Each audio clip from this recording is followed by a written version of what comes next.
أهلا وسهلا. الفنان الشامي في باريس، صوت من الأصوات الشابة اللي صنعت لها اسم في الساحة العربية. يعني نجاح نجم نقولوا أتى بسرعة، ولكن أكيد وراه مصاعب اللي ما يعرفوش الجمهور. أكيد الناس تقول الفن اللي يأتي سريعا شو وراه من مصاعب. أنت تحكي لنا عليه أكثر. أهلا وسهلا الساعة على راديو أوريون. صراحة يمكن بيشوفوا عمر صغير ففكروها اجت بسرعة، هي وراها سنين. بس أنا بلشت عمري كتير صغير، أنا يمكن 11-12 سنة، يعني عم نحكي عن أكثر من 10 سنين بمجال الفن والكتابة والتلحين.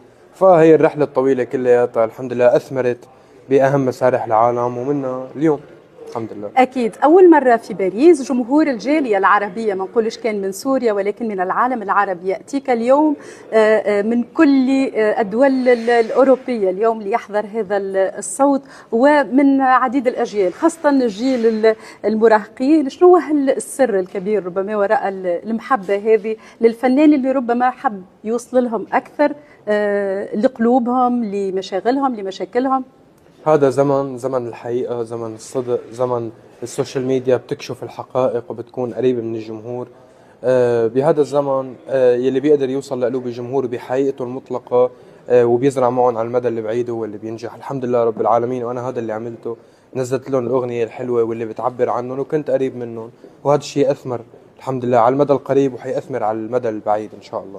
اليوم باريس أي فنان عربي كبير يتمنى يعني الوصول على ركح مسرح من مسارح الكبرى لباريس.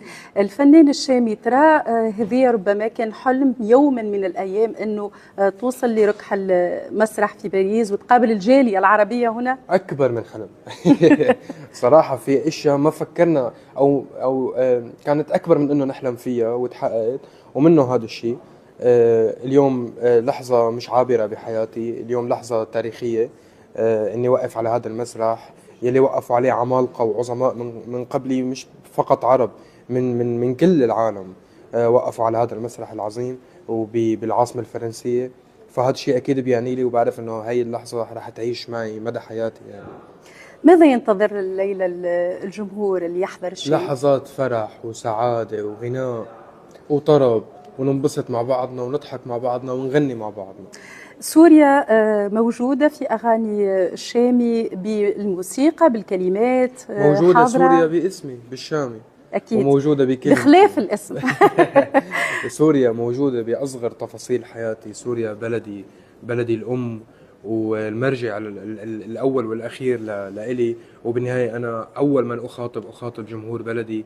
فأكيد هذا الشيء موجود بأغاني وبموسيقتي وباسمي وبكل شيء بخصني. عندما تكتب أغانيك تفكر في السوق كما نقولوا الموجود، أو تكتب من قلبك، تكتب للجمهور اللي تخاطبه؟ لا، أنا بوصل إحساسي، وبعتقد إنه الفنان يلي بيطرح أغنية جميلة وشعوره جميل مهما كان توجه السوق قادر إنه يخترق.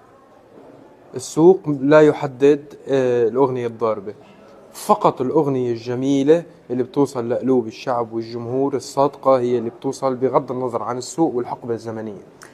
السوشيال ميديا أكيد يعني وإحنا في عصر الصورة، ترى إنها مهمة الآن لأي فنان في بداية مشواره؟ مثل أي زمن كان بزمن معين السي دي مهم، كان الراديو مهم، كان التي في مهم، واليوم السوشيال ميديا مهمة مثل أي شيء تاني. طبعا السوشيال ميديا هو الطريقة اللي عم نوصل للجمهور مثل ما كان قبل التي في.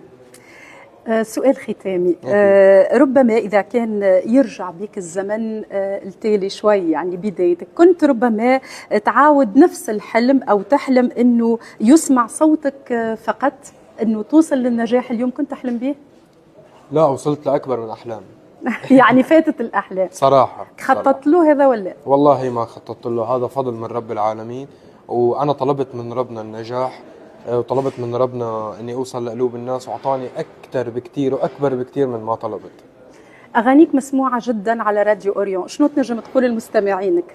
بحبكم كثير، ضلكم ناطريني بكل جديد، يقبرني ربكم الألبوم اللي جاي إن شاء الله حيكسر الدنيا. بحبكم إن شاء الله.